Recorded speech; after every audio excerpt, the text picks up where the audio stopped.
Dreamweaver, Chapter 27, Ainsley and Eva. No vehicles were provided to Ainsley. He was told they were increasingly hard to procure, as was the fuel. There was truth in those words, but Ainsley understood the underlying motive for the denial. In the event of his betrayal, they could easily hunt him down and recover the dragon's breath. But there was no chance of that happening, not when Eva so desperately needed it. A nervous energy filled his being, and he almost skipped his way out of the Marauder's base. When he returned to the overpass, Priscilla and Isaac happily greeted him. He handed a bag to them. "Rations," he said. "And arms," Priscilla commented on the rifle slung over his shoulder. "Trade you for my sword," he said. "Any luck?" she asked, returning Ainsley's sword to him and taking up the rifle. She could see from his demeanor that something positive had come from his meeting. "The dragon's breath does exist, but they don't have it." "Then who does?" Isaac questioned. "I'm not sure, but it's even further north. 48 degrees north, 122 degrees west, which is about a day's journey if we follow the interstate." He handed them a map. "I don't think we should cover all that today," Priscilla cautioned, and surprisingly, Ainsley agreed. "It'll be nightfall by the time we get there. I'm not comfortable going in blind. Plus, we may need the rest." For the first time in the past few days, Ainsley finally mentioned rest. Priscilla was less at ease than before with the sudden change. "It's going to be difficult, huh?" "I'll do whatever is necessary," he smiled and rubbed Priscilla's shoulder. Leaning in, he said in a much softer voice, "I'm sure the Marauders will have people following. We need an exit strategy." She nodded understandingly. The situation was none the better. When the work is done, the tools are shelved. "What do you plan on doing?" "I'm not going no matter what, but I may need you and Isaac to go back to that town south of here, the one with that crazy fellow." "We've gone this far, and you're asking us to go back?" Isaac interjected, displeased with being dismissed. "Yeah, that's not gonna work," Priscilla protested. "No, I need it as a favor. I pretended to be a representative from there. If the Marauders don't get back the pearl, they may really retaliate against them." Ainsley glanced at the snow by his feet. "It isn't right, and I hope to prevent a lasting regret." "Fine, I'll do it," Priscilla acquiesced, reluctantly, pressed by the gravity of the request. She turned to Isaac. "I'll help. It's all for your friend. Eva anyway." "If she knows it, she'll be very happy," Ainsley replied, glowing. "There are other vacant neighborhoods further south where they can relocate to. But should the people refuse to move, you may have to be harsh and scare them away. Burn down their homes or do whatever it takes. Just do it." "I thought Tarrenton was bad," Priscilla laughed dryly. "I'm sorry I couldn't show the two of you a better world," Ainsley said. "No, you did." Priscilla stared at him. Feelings rather than words lingered at the edge of her lips, but she couldn't articulate them, and so she let the moment pass. Ainsley pulled her in, surprising her with his quick embrace. Priscilla turned red-faced. She lifted her hands to her warm cheeks, but they suddenly turned cold as she saw Ainsley went over to Isaac and hugged him as well. "Thank you," he said to them both. "Finest on the highest point. I'll light a large bonfire to welcome my two friends." Priscilla heard only the crackle of brittle snow as she shifted in place disappointedly. A pit had been dug in her stomach, and her entire body sunk into it. She forced a smile. "Be careful," Ainsley cautioned. "Both of you. I'll take care of myself and Eva too." "Be well," Isaac replied. "Be well," Priscilla murmured, and waved at the back of the departing Ainsley, watching until she could no longer make him out against the whiteness of the snow. The straps of Eva's harness dug into his shoulders and ate into his waist. Even with the additional cushioning, he could still feel them weighing him down. Strangely, Ainsley drew comfort in the feeling. As he lay there staring into the dark sky without a glimmer of starlight, he was afraid that he would float away into nothingness. But the weight of Eva, her presence, they kept him. Loneliness had always been a part of him since his parents' death, insulating him from life through a thick, invisible cloak. He had hardly noticed any of it until Eva made everything more real and more apparent, the joy and the pain. What was life like all these years? Ainsley pondered the question and drew up memories of a life that wasn't lived. He, Missy, and Mirska ran and hid from the Guardians for years. He grew tired and didn't want to run or hide anymore. Why should he live in fear? Fighting wasn't an answer Ainsley wanted, but as he grew older, he came to learn that if he remained silent, he would be allowing others to dictate his life and spell out right and wrong for him. Then he won't have lived at all. Some battles had to be fought. Ainsley often saw things as they ought to be. The very idea that the world was broken, that there were individuals who eagerly lapped their brand of truth onto others, and that such injustice continued to exist angered him.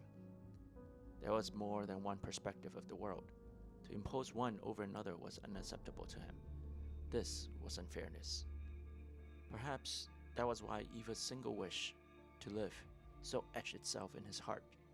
Only by living would people be able to find answers for themselves. If he were to die someday, he would want to have lived long enough to find his answers and die happy, not when he was lost, frustrated, and angry. He wanted the ending to be like the beginning, with clear white margins and a page full of memories and experiences to fill in the spaces, and he wished the same for Eva. When he closed his eyes, Ainsley could feel her. The slight tremor in his heart was her heartbeat. The breath he took was life for them both, and the warmth he felt was not solely from his efforts to keep her whole, but her reciprocation of his gesture. Everything he felt and everything he was reverberated, so much stronger now that it must be her resonating through him. Ainsley was fatigued, and he still pained. Every so often, his skin would feel the burn of some phantasmic scalding. But Ainsley didn't care, for he wasn't alone. Not ever again. He hugged Eva closer to him and whispered in her ear, hoping the words would find their way to her. The final leg of the journey was tediously drawn. Much of the interstate was overgrown, and only the road signs, appearing intermittently, confirmed that Ainsley was heading in the right direction. Through those unknown interludes, he was besieged by anxiety. Not a moment could be lost, for he couldn't have the dragon's breath in his hands soon enough. Ainsley didn't know what opponents he would face in the Kinglands, or in what numbers. None of it mattered though, for nothing was going to derail him. Already, he was furious at them simply for being an obstacle, and impatience seeped in through every pore and made him angry at everything from the trees lining the road and obscuring his sight to the snow hugging his feet and slowing his pace. Yet Ainsley's ability to concentrate on his goal never allowed anger and impatience to completely overtake him and cloud his judgment. His senses remained sharp. Animals that were a fixture in the snowy landscape suddenly became scarce the further north he went.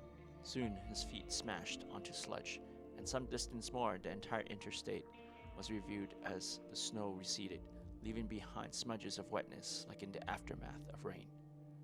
The clap of his footsteps on the bare road made Ainsley self-conscious and exposed.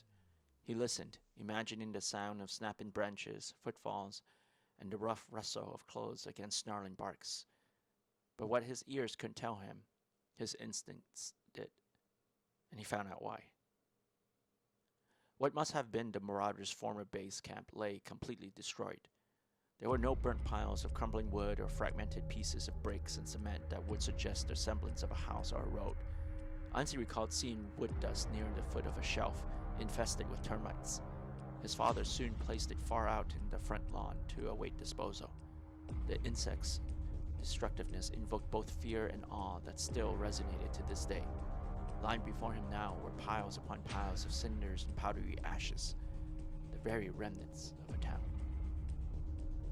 The started garble filtered into Ainsley's ears all at once, making it difficult to pinpoint the source. The meaning, however, was universal, designed to instill fear and sap confidence. Ainsley pushed on unrelentingly until he found them, three lanky, man-like figures in the very center of the rubble. They were too deeply absorbed by the small red pearl on the ground between them to notice Ainsley. Except for the constant crackles emitted from their unmoving mouths, the kinglets stood fixed like obscene statues of gods or demons. The sulfuric-colored skins peeled away at spots, dripping pus-colored liquid that sizzled as it ate into the ground. Ainsley understood. They were fighting amongst themselves for the dragon's breath. He moved behind a taller pile of cinders and waited, secretly urging them on. Anticipation drew beads of sweat across his forehead and pooled in the palm of his hands. Only with all his will could Ainsley stay the hand that rested on the hilt of his blade. His wish soon came to fruition when one of the kinglets stretched out its hand and clawed at its neighbor. A thunderously hollow cry rippled through the air as more of the kinglets hurled. Blood splattered to the ground from the freshly torn wound. The third joined in the fight, and the three creatures tumbled away from the dragon's breath. Taking advantage of the temporary turmoil, Ainsley moved. From the corner of his eye, he watched the kinglets leap and claw in slow motion as his speed pushed him farther and farther ahead. In a blink, the heat of the dragon's breath branded itself into the palm of his hand with a soft, definitive sizzle. The commotion stopped. Strips of yellow flesh hung in tatters on two of the three kinglets, but their eyes were very much focused only on the object in Ainsley's hand. Almost in unison, they hissed. For the first time, Ainsley realized how disproportionate their elongated mouths were to the rest of their features. They tracked him through their small, narrow eyes as their tiny nares flared from exertion and fury. "We kinglets, we kinglets, we kinglets," they chanted in a chorus of gruff voices. The pronouncement had little effect on Ainsley, who would rather lay down his life than the pearl. By experience, Ainsley began to move synchronously to their movements. He would not allow them to surround him.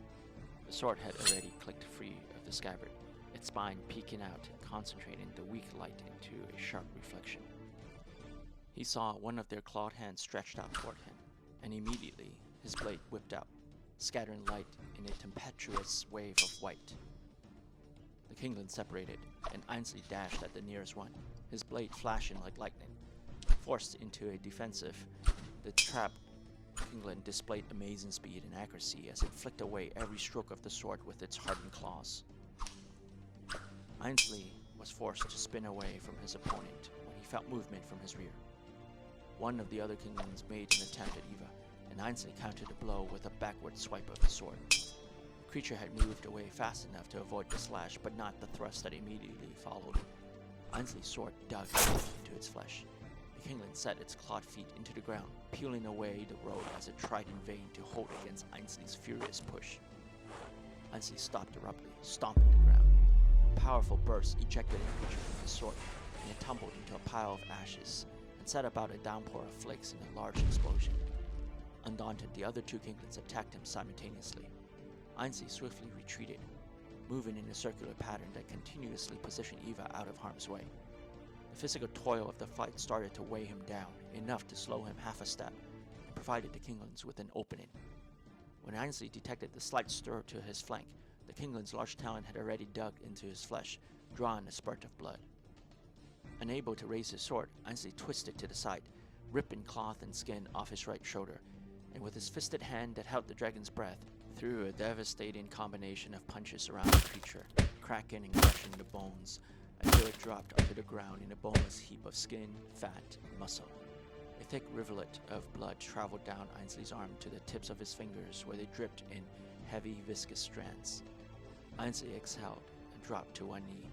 Pain and fatigue finally drew him down. The remaining kinglet stood, its tall frame heaving from exertion as well. This was a strong one, with barely a scratch across its yellow skin. The creature snorted tauntingly at Ainsley as it lifted the clawed hand to show him where some of his blood had congealed. Through the raw, searing pain, Ainsley reached for the straps binding Eva to him. One by one, he unhooked them. Never leave her for more than a moment, or else. Mariska's warning blared in his head. He swallowed his fear. "If we die together," he whispered quietly into her ear. "It'll only be a moment." He placed the dragon's breath into her hands and turned to face the last kinglet. The look of gentle compassion suddenly transformed into a mask of death. Ainsley's hand held the sword in a reverse grip.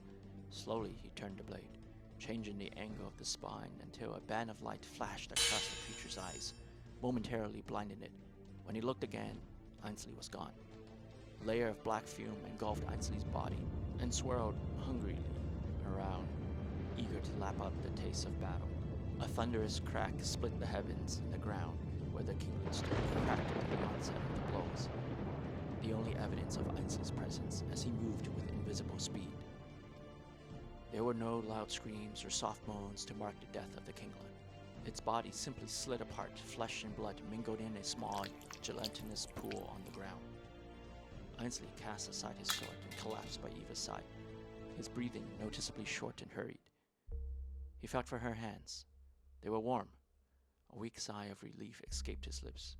He freed the dragon's breath from her hands and propped Eva upright. The red pearl was small enough for Ainsley to wash it down her gullet with water. He saw her rise, weak lips parting slightly to proffer a smile. Before Ainsley knew it, they were wrapped in a tight embrace, heartbeats exchanging where words would founder. Ainsley clasped her hands, soft, smooth, and yet so unresponsive.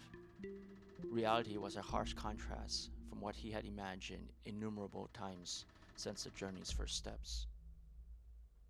Eva didn't rise, nor did she even blink.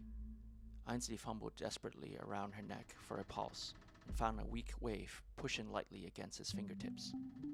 She was alive, but still comatose. Everything was done right. Ainsley was certain, so he held her to him and waited.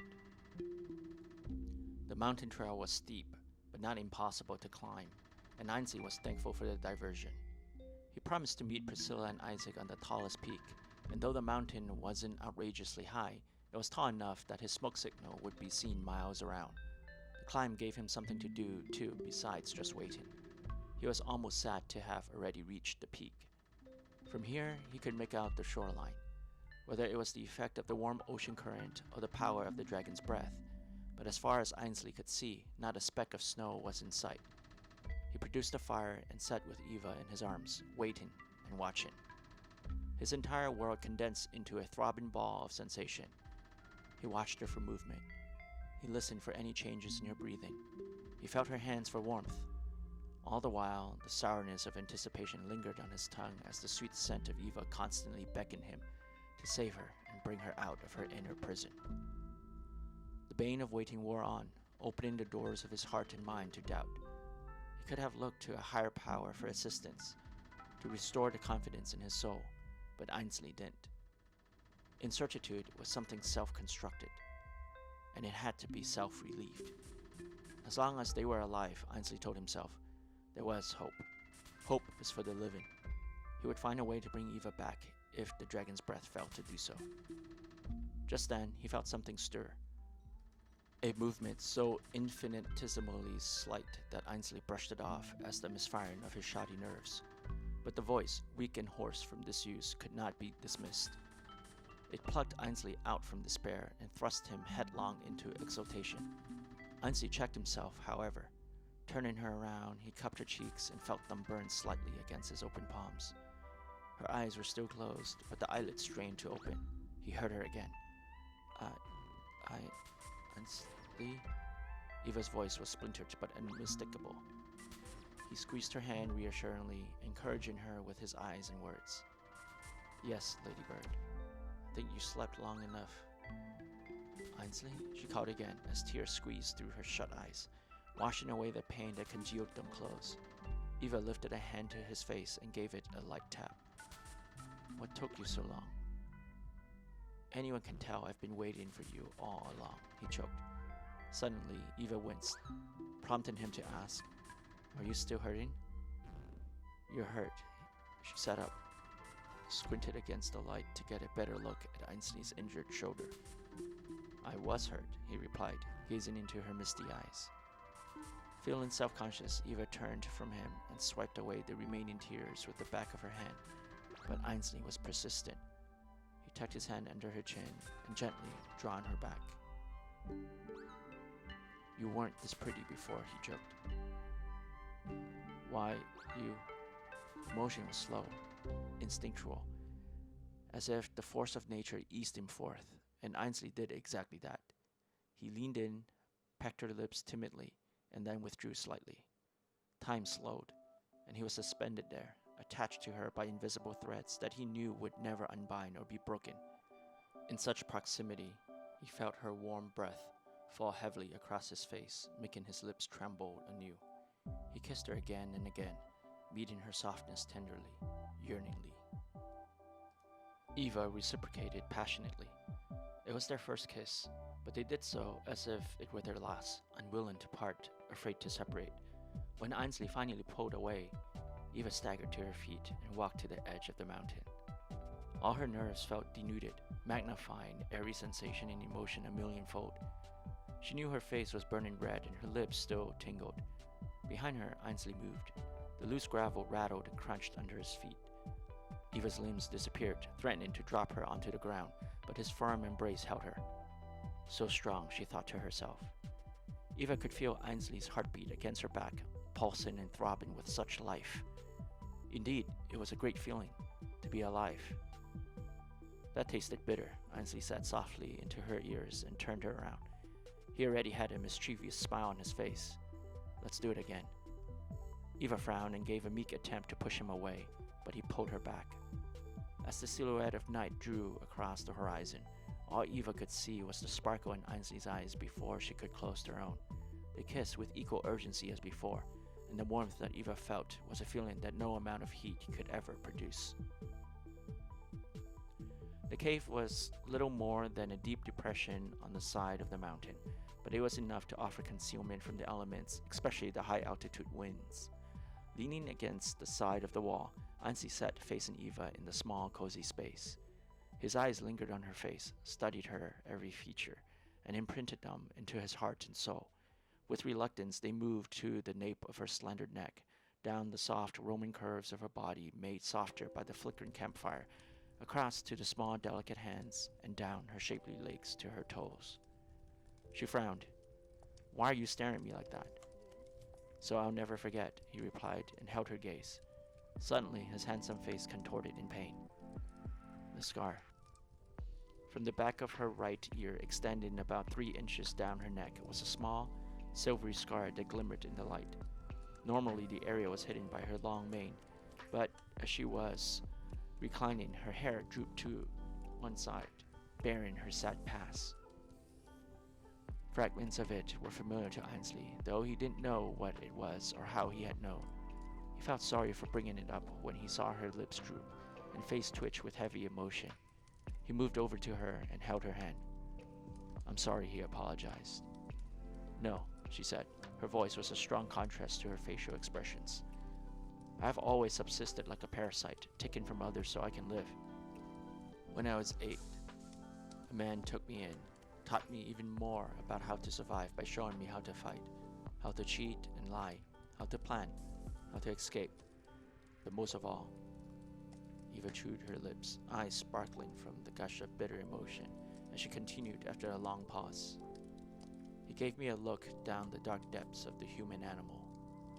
I was 15 when he did this. He wanted to.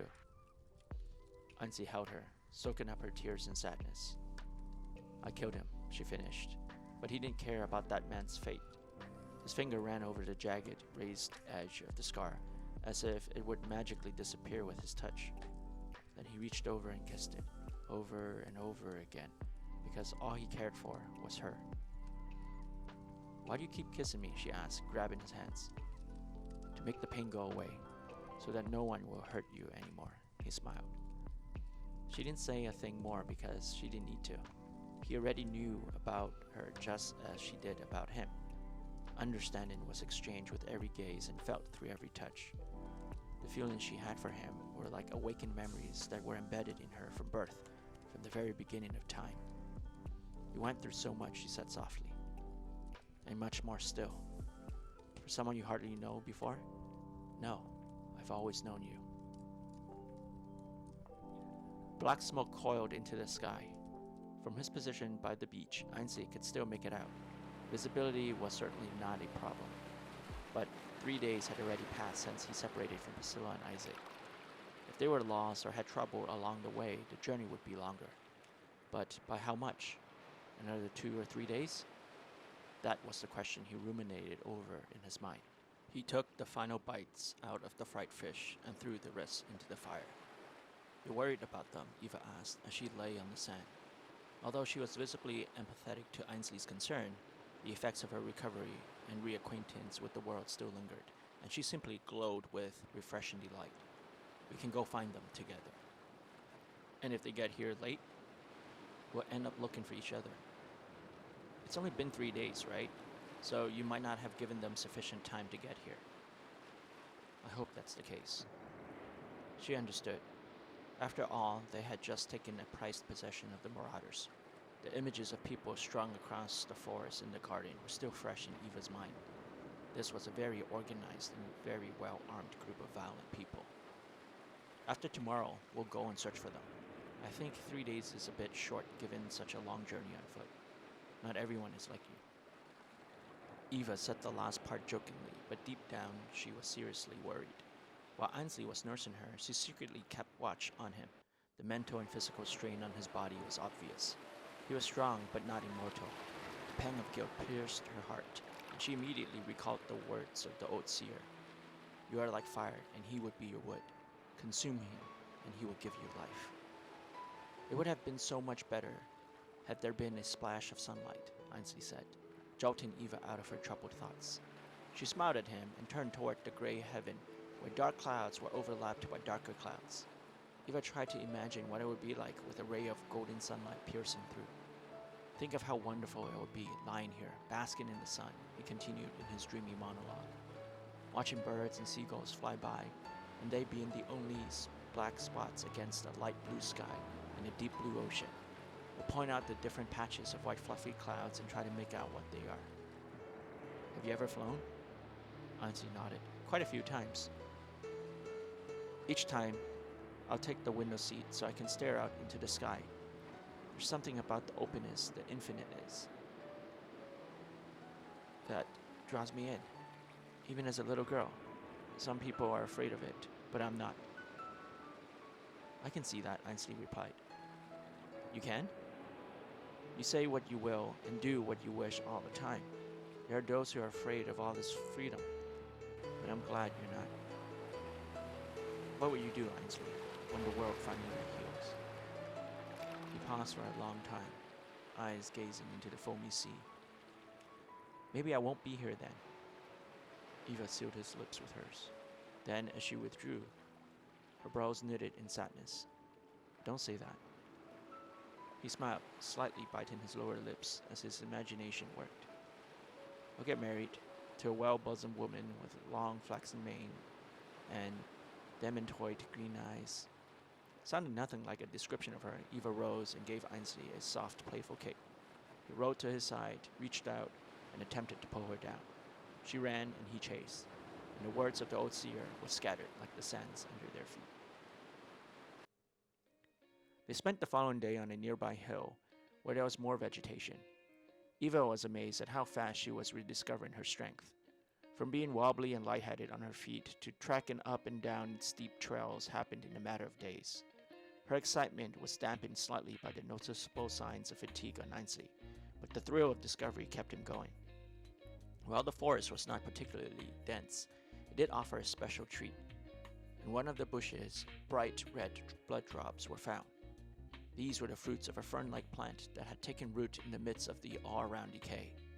From experience, Ainsley and Eva knew the sweet, succulent taste of the berries, and both took great pleasure in collecting as much of the fruit as they could for the journey ahead. Although useless for food, patches of myrtle flowers and dandelions reared their heads here and there. These small flowers were now the only conspicuous occupants blanketing the forest bed. To Eva and Ainsley, this was confirmation that not all of the change was bad.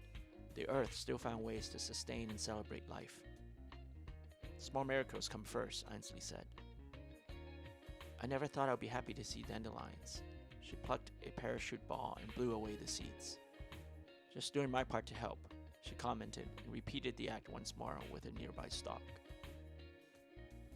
"It's the soil too," Ainsley sighed and shook his head. He picked up a fistful of dirt from a lifeless spot on the ground. The soil in his hand felt dry and powdery like ash instead of something fresh and alive. "The foundations need to become strong."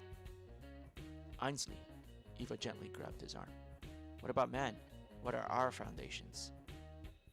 You've gotten a little pensive lately. Something the matter? Aye. A dark shadow crept across her mind. Suddenly she felt nauseous, her head swiveling down a whirlpool, and in it a thought came to her mind but lost its meaning as soon as it reached her tongue. She remained silent. Eva, are you alright? I shouldn't have asked you to trek up and down these mountains. We should go back. She couldn't answer. The nausea was gone, but the brief mental fog had allowed the blackness to seep into her brain, causing her unease. She needed to know what it was in order to dispel the feeling. Eva, Ainsley called again, staring at her through worried eyes. Let's go back, she replied. He smiled and took her hand. She welcomed his touch, that physical connection and reassurance. The day offered a respite they both needed, and she felt guilty for being the cause of his worry. Yet she could not understand what she was feeling and what it all meant until they were back in the small cave. Ainsley had talked about fishing for more food when he left Eva to make another smoke signal. Upon his return, however, his countenance completely changed. She was grateful that he didn't try to lie to her. The Guardians are here, he said bluntly. The Guardians? Eva's mind screamed. That was it. She had felt them. She had wanted to warn him, but now it was too late. All they want is me, Ainsley replied. No, no, Eva threw herself at him, wrapping him tightly. I'm not letting you go alone. They must have sensed me from my fight with the Kinglands. I don't think we can outrun them. We can't fight them. There's too many, she pleaded. Ainsley looked at her curiously. How do you... I'm not letting you go no matter what. You're hurt. I know it. Ainsley, please. Alright, he eased her from him. We can try eluding them if we move farther inland. You're not lying, are you? She asked, still suspicious. How can I ever lie to you now? You know the depths of my heart. Her eyes never left his as they teetered with indecision. Ainsley swooped in and kissed her. There was no doubt regarding his feeling as a wave of comfort washed over Eva. She felt him holding her, supporting her, a hand on her neck that gently tugged at her hair as he massaged her. Suddenly, his grip tightened for a brief second, and a cool numbness zapped through her spine. I'm sorry, she heard Ainsley say just before her world went black, and a tear slid down the side of her cheek. I hope you enjoyed the story so far. If you did, please don't forget to like and subscribe.